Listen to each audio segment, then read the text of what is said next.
All right, so what's up, guys? Welcome to the Rants and Rage podcast. I'm your host, Rage, but you can call me Hugh. And this is a show where we rant about video game related topics and news. If you're an audio listener or a viewer on YouTube and would like to be a part of the podcast, you can join us live every Tuesday through Friday starting around 9 a.m. Central Standard Time over at twitch.tv/man versus rage. And remember, if you are here live and would like to submit a question or comment about the topic, use !topic followed by you're either in chat. What the fuck was I writing? Followed by you're either in chat. Okay. Followed by your question. Followed by, I guess it was supposed to be followed by either, and for some reason I put your. Yeah. All right. But welcome. My name is Ka. Or hey, is it hey, it's Ka or my name? Hey, it's Ka. For some reason, I'm like, my name is Bife. I watched his videos last night. It's my fault. I'm sorry. But hey, it's Ka. Welcome to the podcast. How's it going, man? That's going pretty good. All right, so our topic today is retro games versus modern games. I know, Ka, you play a lot of retro games, so you should be pretty versed in this subject. Oh yeah, I hope. Yeah. So we got a few points we'd like to go over with you guys today. And first of all, our first point is, so whenever you used to buy a game back in the day, right? You pretty much get the full game. You didn't have day one patches. You didn't have DLC. You didn't have updates to fix the game. When you bought a game, that was the game you were getting, right? And you buy a game these days, and you're probably gonna download fucking 4 patches before you even get the game on your fucking hard drive. So what do you feel? What do you feel about this? About kind of retro games, how it used to be, where you kind of got the whole game whenever it came out, compared to, you know, the, like, some games are like a quarter finish, like Anthem. Oh, Anthem. Yeah, I mean that's right. I mean, you pretty much, you know, when you got your game, yeah, it had a few bugs, but you got the whole game. And it's sad to say, but I think games were more polished back then. You know, despite a few bugs here and there, I don't remember too many games being unplayable. And then, you know, now they give you half the product, you pay full price, and then you wait for them to finish it. Do you ever see the gaming industry going back to that time, like to that kind of way the games were made? No, I don't think so. Unless you're maybe like an indie, you know, there is a few indie games you buy and you pretty much get that game, but I don't see them really going back because they know now they can get their money up front and push the product later on. Yeah, I completely agree. Like, I don't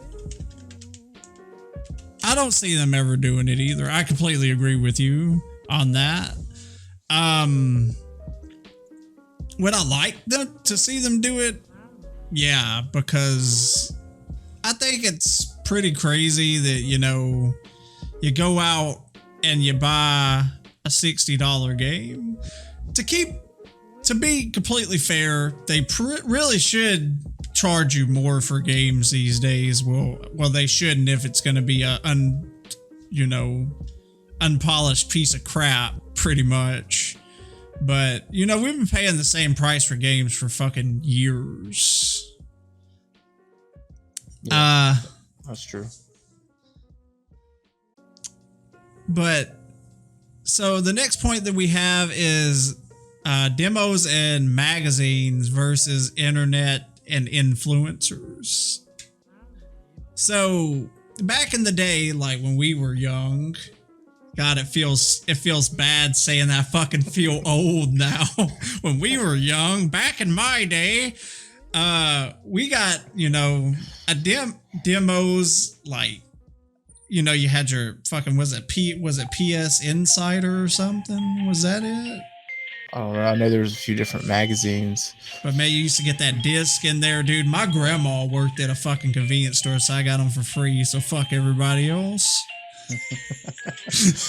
I remember even when you'd buy a system. I remember my PS1 coming with like a disc that had demos on it. Dude, what about like when systems actually used to come with games? Oh yeah.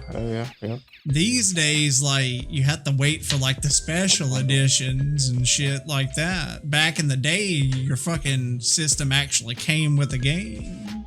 Yeah, that's true. I remember when you could go to Walmart or different stores and actually just play games in the store before you bought it. Yeah, you can't even do that anymore because it leads to people shooting people. But that's another fucking topic. At least Walmart thinks it does, but yeah. But I was actually listening to something last night and like another podcast, Kind of Funny Games, if you've ever heard of it. I don't know. But they were talking about how like the only way for people to play demos these days is you have to go to like E3 or you have to go to PAX. There's a Final Fantasy VII remake demo out there, but we can't fucking play it. And to me, like, I could understand they want influencers to play it because they're going to spread, the good word to people. But I feel like it kind of hurts the gaming industry in a way because if the consumer got to play the demo, they would be more excited about the game, is how I feel about it. Yeah. Yeah, I mean, I can see that. And then I could also see where, even if you get to play the game and the games are bad, you're not going to hear that if only influencers are getting to play the demo and spreading the word. Because the way they were kind of saying it is like an influencer, like, I hate to be like mean, but the way it kind of seemed is like they were trying to make it seem like most consumers are dumb. Yeah. Because if they got like the new Blair Witch game, in fact, they like said they seen like a thing for it at was it PAX or something, but it was like seven different chapters, but it was just small chunks of each chapter to show off the different gameplay elements. And they said if the consumer got a hold of that they would be like, well, this is fucking stupid because this is an incomplete game. There's no story. That the consumer wouldn't be smart enough to put two and two together, that these were just segments of each chapter, is what they were saying. I don't completely agree. I think we're smarter than they think we are most of the time. Yeah. Now, don't get me wrong. There are some dumb shits out there, but like, I think the majority of us would understand like something like that is, it's a demo. Yeah. No, I mean, I agree. Do you think that it hurts like game sales and stuff like that there are very few demos these days? I mean, yeah, I think there's some, maybe like some smaller titles, and I guess there is actually a few demos on, like, you go to PS4, you could play a demo of some of the games, but probably not enough. Not enough smaller games do that. If they did that, they would probably help their sales. Like maybe not necessarily like an indie game, but even if it's I don't know, maybe like a fighting game. I can't think of some of like the Dead or Alive, or just kind of those games. They might have more sales if they might even have a demo. But some of those games, they could definitely get more exposure if they have their demos out there. Yeah. And also, you would almost think it's a given from a business standpoint. I mean, blast your demo as much as possible to get to maximize your exposure to boost sales. Yeah, because you would think like the more people that played that demo, like for every person that hates it, there's gonna be fucking probably 2 people that like it. So, and that might reach a person that never even knew what the hell your game was to begin with. Oh yeah, exactly. But that's kind of how we feel about demos. I don't like that they got rid of them. Like, is it okay that that E3 and PAX and stuff like that exists? Yeah, like it gets me hype as ever for games, but I'd rather play a game and judge it for myself before I buy it. Than exactly. But moving on, graphics. Now this is your territory. So what do you think about the old school graphics versus the new school graphics? It's night and day difference. I mean, you can't even compare what 8-bit and then these new modern games. It's just a huge difference. It's just a huge difference in graphics or whatever. And not to mention, the hardware you have to run. You gotta have a nice gaming PC, and you gotta be spec'd out to run a lot of these games. Pushing those graphics. Man, the thing is, like, some old games, you go back and look at them, because I played Final Fantasy IX recently, and to be like that old of a game, the cutscenes are fucking beautiful. Oh yeah. Yeah, I actually saw a game the other day. I think it was the first Xenoblade. If I remember right, it had some. It actually had some really good cutscenes. To be completely honest, that's why I can't go, because some old games age well and some don't. Yeah. Deadly Premonition.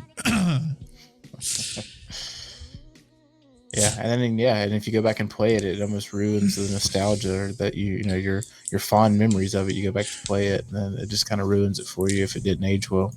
Let me ask you this. I know this isn't part of the thing, but do you ever remember an old game being different, like a retro game being differently than when you play it again? Kind of give me like an example. Like, okay, so in your head, like you're like, man, the end of this game was awesome back in the day, and then you go back and play it, and you're like, this is not what I remember at all. Yeah, and this is not as good. Yeah. I can't think of an example, but I know. I mean, I know what you're talking about. There has been a few games, or a game I really love to play, and I go back and play it. And I'm like, what really attracted to me? What attracted me to this game back then? What why did I play this so much? So yeah, can't think of a good example, but yeah.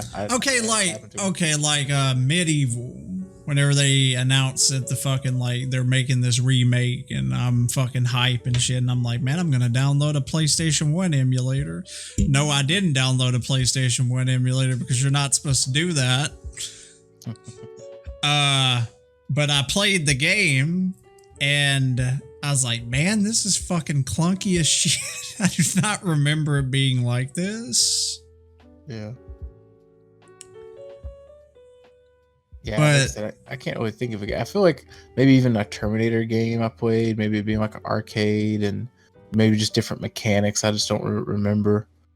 Like I said, I can't think of a good enough example, but that has happened to me where I've went back and I'm like, wow, why did I play this for, why did I sink so many hours into this game? It just don't have the same mechanics, might not have the same ending. It maybe don't even age as well. That maybe has probably happened to me more. I go back and I play a game and I realize, it just don't even look the same. It didn't age well. Man, I'll be the first to say that, man. Like Silent Hill, I love it to death. But man, you look You look at that game now and you're like, Jesus Christ. I really wish Konami, remake the fucking game, please. Like all of them, just do it. You make a shit ton of money. Stop fucking selling pachinko machines. All right, moving forward, we got physical versus digital. So whenever you bought, so this is pretty much, if you don't understand what we're talking about, you're probably young as shit. Back in the day, you couldn't buy a game through the internet. Nope. You had to actually go to your good old friendly Walmart or GameStop and purchase it on a disc and put it in your console. You know, I know a lot of your kids with your Fortnite, you don't understand what this is, but yeah, you couldn't do that back then. So, And games actually were on cartridges back then. oh yeah, they're kind of moving to that with the Switch. Yeah. I'm surprised they could fit all that shit on the Switch, honestly. Yeah, I'm surprised as well. But it's pretty cool. Like, I really do wish they could go back to cartridges, honestly, because, you know, it's better than a fucking flimsy ass disc. Like, that disc is gonna break way before that fucking cartridge will. Yeah. Trust me, I know. Cartridges went flying when I was a kid. I didn't just start raging like yesterday, man. Yeah, no, I definitely miss physical, and I mean, not to mention digital. I guess kind of somewhat a good example. Not too long ago, I went back to the 360, and there was a game I wanted to play, and I was like, all right, well, I'll go ahead and buy some of the DLC. Well, since it's digital and they didn't renew the license, you can't even buy that DLC from the game. So I will forever not be able to play DLC because it's digital for that game. So digital is all will not always be around once they move to the newer system, and that's proof with the Wii Shop. There was some stuff in the Wii Shop that they shut the Wii Shop down. So if there was games you wanted, or even if it's something small but you wanted to play it, since it's strictly digital, you won't be able to go back and play that. Yeah, I don't even think a lot of people know that. Like, if they decide tomorrow to fucking like PlayStation Store ain't making them enough money and they decide to shut that shit down, your games are gone. If you don't have it on disc, it's gone. I don't think people really understand that whenever they buy games digitally, that pretty much they have the right to terminate like that storefront, and you lose all your licenses in the game because you're pretty much renting them whenever you like buy something digitally. Yeah. Well, it's not really called renting, but that's what I would, equate it to. Yeah.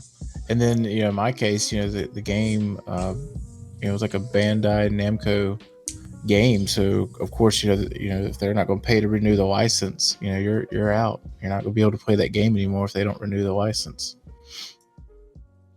But I do have like kind of an argument to physical copies these days, like, because I loved them back then, don't get me wrong, but like, as in a physical copy these days, like, why I don't buy them, why I buy everything digital, is because, for one, they made it to where you can essentially, download the game like fucking 4 days early. And I feel like games are not fully optimized these days. As in, if you go out and buy a disc, you're gonna put in your system. Like, if I went out and bought a disc on the PS3, say like Uncharted 2. Yeah. I guess that was on the PS3. I'm not too familiar with Uncharted. Yeah. But Uncharted 2, and I put that disc in my PS3. All the game is on that disc. Yeah. And you have to, download patches and whatnot. But whenever you buy a PS4 game or Xbox One game, and you take that game home and you put it in your system, it has to download that game to your system pretty much. Like, you're using up all your hard drive either way, so why not buy it digitally? Yeah. It's kind of the way I look at it, at least. Yeah. I mean, yeah, and there's definitely pros and cons on both sides. I guess ultimately just comes down to the person's preference. I mean, I try to buy physical as much as possible, unless it's obviously a digital only game, or if it's a game, maybe I know I've bought quite a few digital games because they were cheap on the PlayStation network. I know, like, I wanted to play Prey, and I finally waited, and I got it, I think, on there for $10 or $12. So I kind of justify, in my mind at least, I guess that's how I kind of justify buying a digital over physical. But as far as the Switch, I know a lot of people, the Switch wanted their system where they just buy digital games, which makes sense. That way everything's, compact, or the system's already compact, and you can essentially walk around with all the games you need. But for the Switch, I've still pretty much went physical. I know this isn't a topic. Do you think the games? Let me think how to put this. Do you think, compared to companies back then, because companies back then probably didn't have as many employees as they do now. Yeah. So, like, think of this in a ratio, I guess, from back then's ratio to what they made selling games to today's ratio for how many people work in a company to how much they sell. Do you think the ratio to employees to profit was better back then? I mean, you would think per cap it would be, but I think, I mean, probably when the Nintendo was out, maybe not, because like, games still weren't, like, they were always fighting, and they weren't, games weren't as big then. But maybe, like, in the PlayStation era, when games were really taking off, maybe the ratio got it better. But then I'm sure obviously it tapered off with so many employees, and then with game developers and all the employees and resources that they need, I'm sure that kind of tapered off fairly quick. Yeah. But then at the same time, if you maybe figure inflation and everything, maybe it always has kind of been the same, maybe a little bit better at certain points. But I imagine, I don't know. Imagine it's still I'm sure either way it's probably still equaled out, even if they were paid better. Maybe if the cost of living was higher, everything probably still kind of evened out. But I don't know, maybe in the 90s, I know a company I worked for, everybody said how they would get paid better, sales were good, and then now sales are through the roof at that company. They're not hurting for sales, but they have more employees, they know they can pay less, they can outsource resources as well as employees, so the profits for the employees are definitely lower. Well, let me ask you this: how do you feel about like DLC and like microtransactions and stuff like that? Because I feel like okay, a game like Remnant, right? Yeah. So that's a small team that makes that game. If they put out any DLC, I'm pretty sure that it would go to the game getting better. Mm-hmm. But like a game like Call of fucking Duty, do you think those microtransactions that you're buying in there are going to the game getting better, or are they going to? So I guess what I'm trying to say is, how do you feel about because I'm pretty sure back in the day they didn't have all this shareholder shit. They're always looking for a way to get another buck in their pocket. Yeah. Real quick, one thing, do you actually remember when back in the day, a season pass was kind of icing on the cake? Like, it was, you might get a season pass, or there might be DLC for a game. Now every game that comes out, like, they almost announced the season pass before they announced the game. They do. It comes out at the exact same time. And I feel I mean, it depends on the game, but I feel at least 50% of that season pass or DLC, whatever they're kind of advertising it as, was already pretty much maybe planned content. They just know, oh, hey, we ran out of time. We'll push all this to the season pass and put the game out there. They buy it, and then we just sit there and release it. And they think they're getting all this extra stuff when maybe that was a quarter of the game that we weren't able to finish in time. So, but I feel as far as the microtransactions, yeah, maybe like Call of Duty and stuff like that. I mean, they're just kind of adding. They know they can add the bare minimum stuff, just enough for you to get there, just enough for you to buy it or purchase it and make money off of it. But yeah, like Remnant, some of the other games, I feel like there actually is DLC that adds to it, and you do feel like you get you're actually getting more to the game and it's making it better. There's definitely some of those games that are going to add the bare minimum and just to maximize profits on every little DLC, cosmetics, anything they can. And as far as like microtransactions, like free to play, I know we didn't. This probably wasn't really your question, but I'm fine with free to play games that obviously have microtransactions.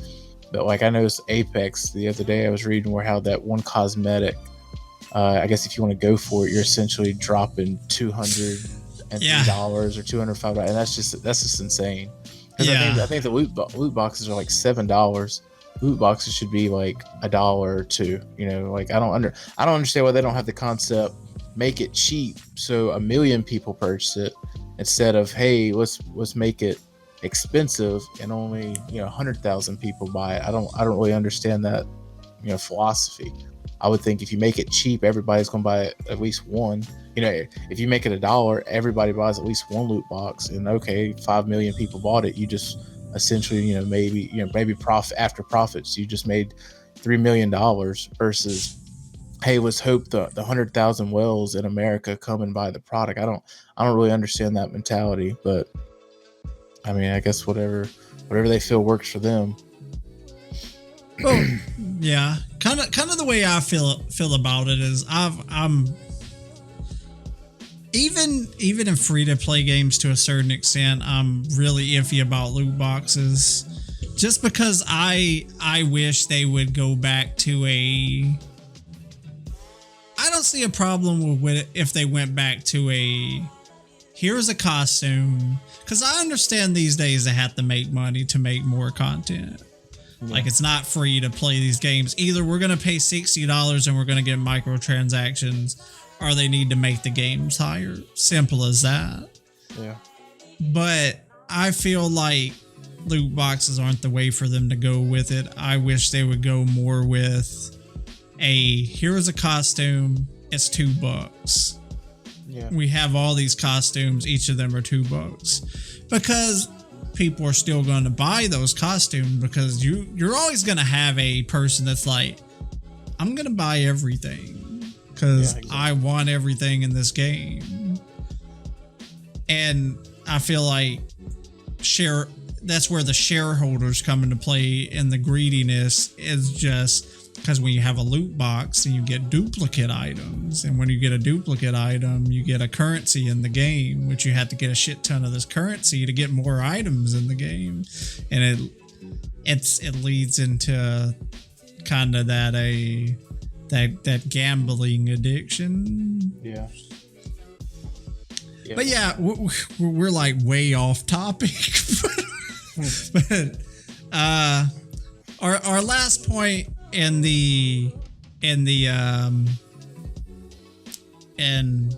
retro versus modern games is video game crunch.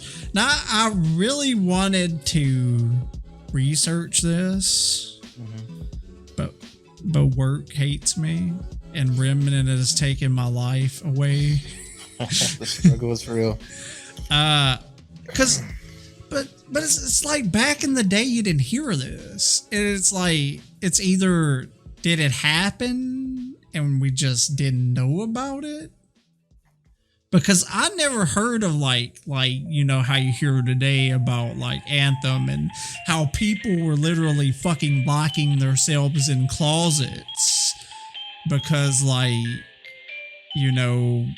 just the stress and pressure of making this game, and there's no direction.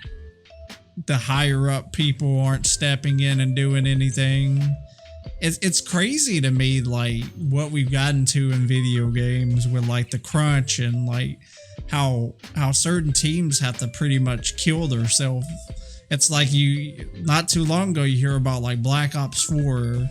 I think Jason Schreier put out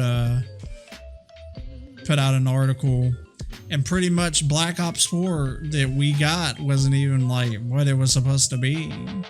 Like it was a whole different other game, and then they were just like at the last minute, like, we need a battle royal. We're taking the campaign out.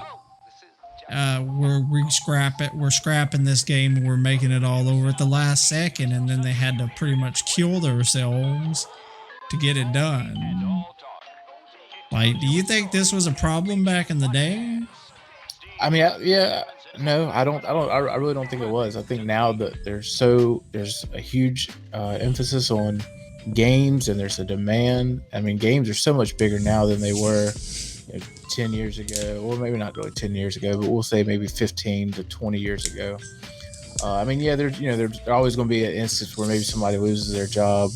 They didn't push out a game quick enough or whatever. But I think it's a huge. There's the gaming industry is so huge now, and there's so a huge demand because of the the money. They see the profits, they see dollar signs.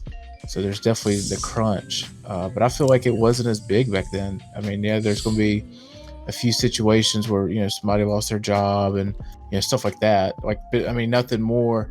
I wouldn't say anything above average compared to now. Like, it's just insane. They see a deadline. They want to see money. They want to see profits. Like you said, you have the shareholders, and I guess in a way it also kind of shows. I mean, and that really speaks for itself on the game quality back then. I mean, there's some good games now. I'm not going to say every game now is bad, but I mean, you just gave a perfect example. You get a game now, and then you take a game back in the day that was released, and it's night and day difference compared to like quality, not necessarily graphics, but just the quality of the game and the content.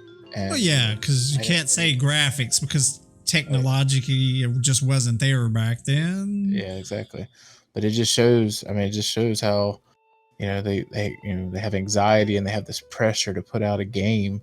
So obviously, there's going to be some hits or not hits. There's going to be some the game's not finished, or hey guys, we couldn't push out the product, so there's going to be more DLC, or if they feel even the microtransactions come into play. So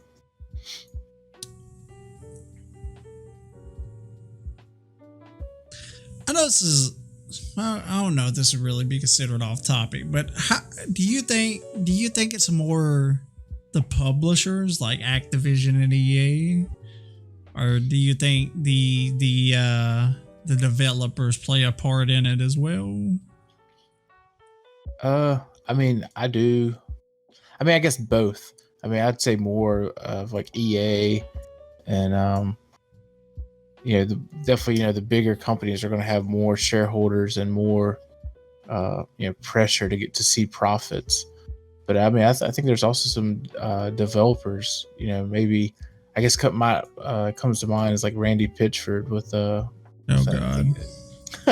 Yeah, I've like read up some stuff on him. So, but I mean, I guess that's more of like that's its own little situation scenario. But I don't know. I think it really is kind of both. I mean, it's just the gaming industry is huge, and people want games. They know there's deadlines to be met, and it's just I don't know.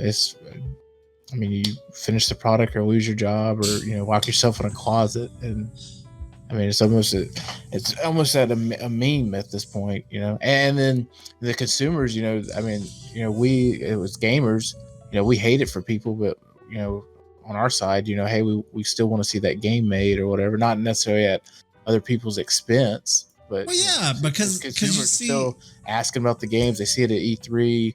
Everybody's hyping this game up, so it just builds into the anxiety and pressure on the developers.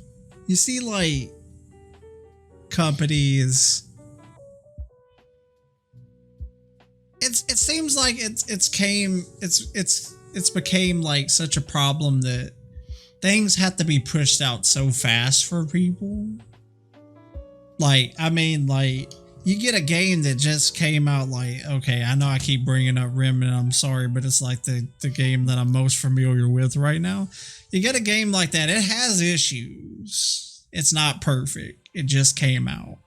And you see them like on like Twitter and they're like, well, we're working on patches for this stuff. You know, you got people on there.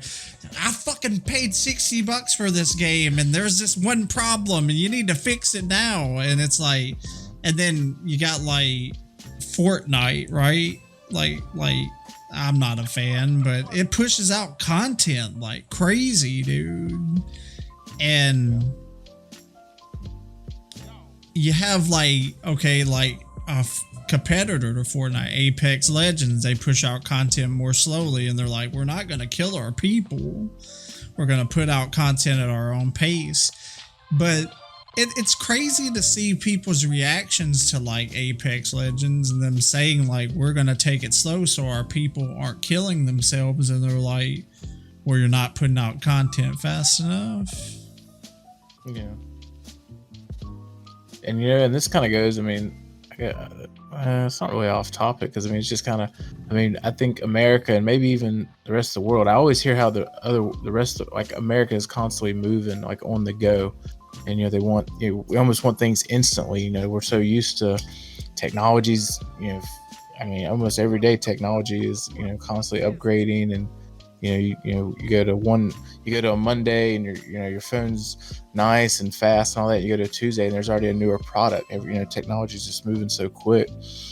But I mean, we as a society want stuff instant, and not even necessarily with games. You know, just we're so used to just on demand. You know, you don't really have, the days are old that where you actually got to wait for a TV show. I mean, I guess there's a little bit of that, but, you know, for the most part, you can just, you know, they post a season up on Netflix or whatever your streaming service is, and it's instant. You can just binge watch, and then, you know, you just keep on going. But I mean, I don't know. That's just kind of how we are. You know, we're so instant, and I mean, yeah, like you said with the games, it's a huge demand. People, I mean, I don't know. They just want their product, and then with Fortnite, I feel like Fortnite has such a huge budget. They could even almost outsource. They could even maybe bring in some people that, hey, you got 30 days. Here's the money.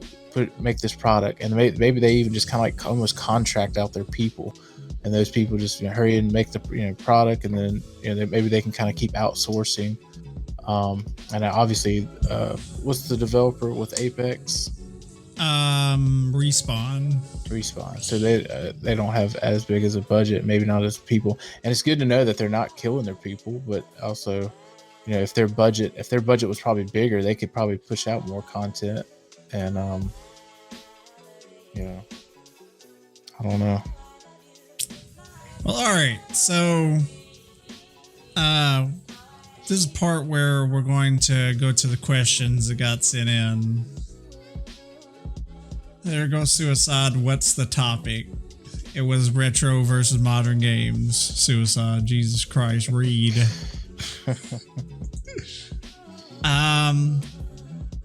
Let's see.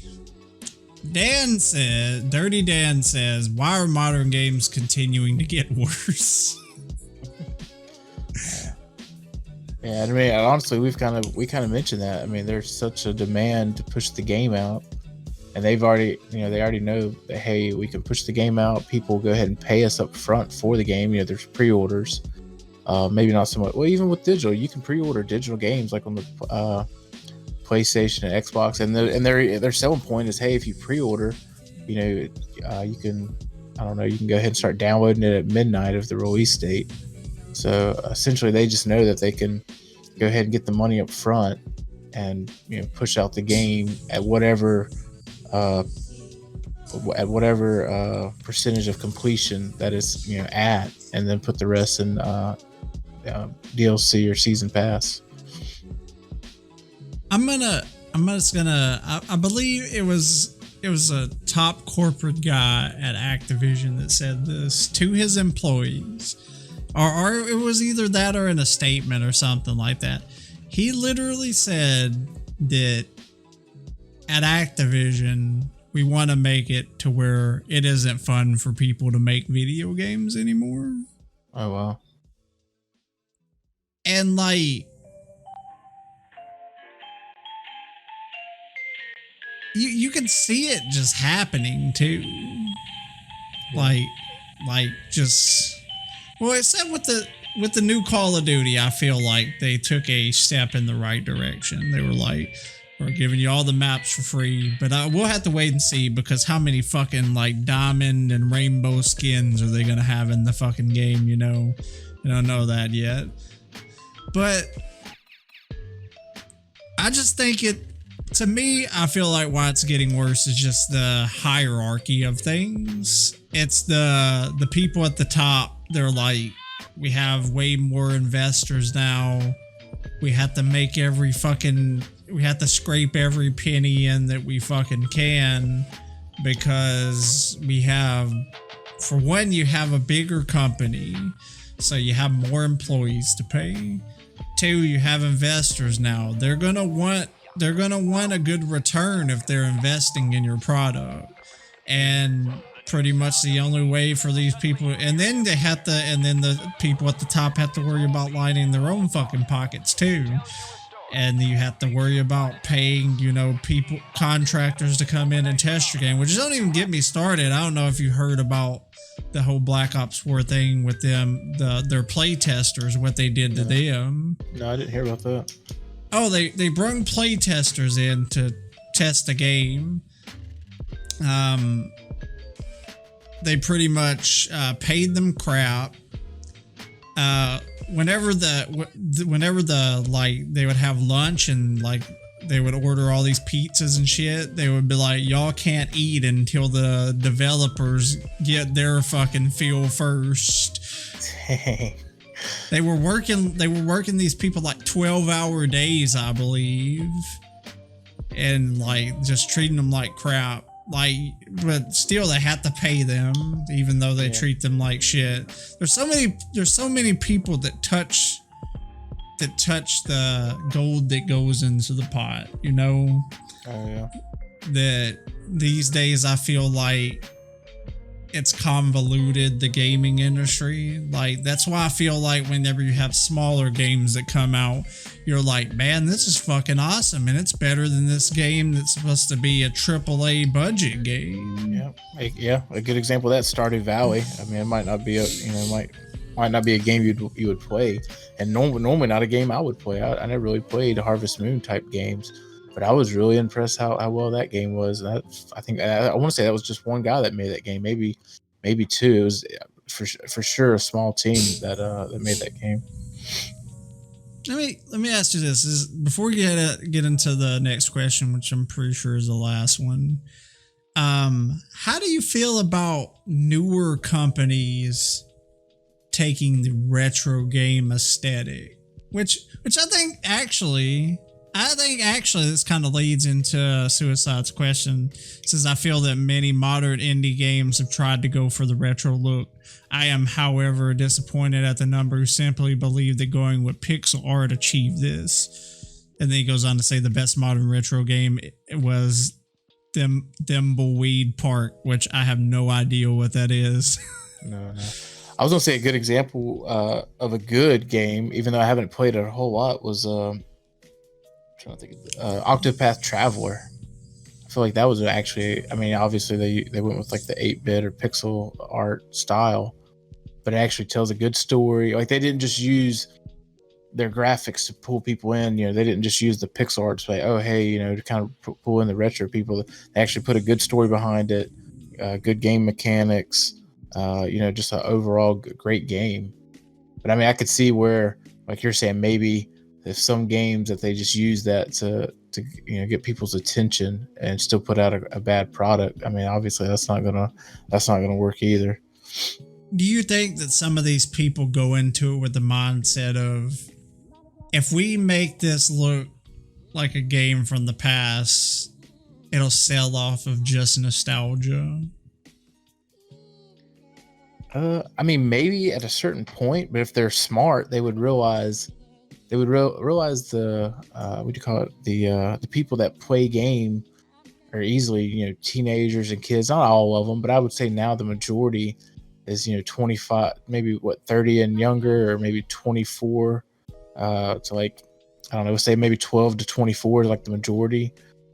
So you would think, I mean, so yeah, I mean, yeah, maybe if they're going to put out a quality game, then they would they might use the retro pixel art style, and then a quality story and all that to kind of aim towards the older, I guess, gaming group. But I mean, if they're strictly going for money, then they're not. But I mean, yeah, I guess using that as I don't know. I feel like maybe not. I mean, they might, maybe if they just want to cash in real quick, but I feel like there's not enough people. I still feel like there's a majority of like, the majority of gamers are going to, go towards a modern looking game. So I guess offhand, I mean, if you maybe gave me a few examples, maybe I could see, but I feel like if they're just trying to cash in, they're going to go for a modern looking game. I can't think any off the top of my head. Maybe I think Suicide has already left our way. And I'm not, and like I said, I'm not familiar with the game that he mentioned, but I can say that Octopath Traveler was a good game on the Switch. But I definitely feel like it can be done right. Like you see things like Terraria.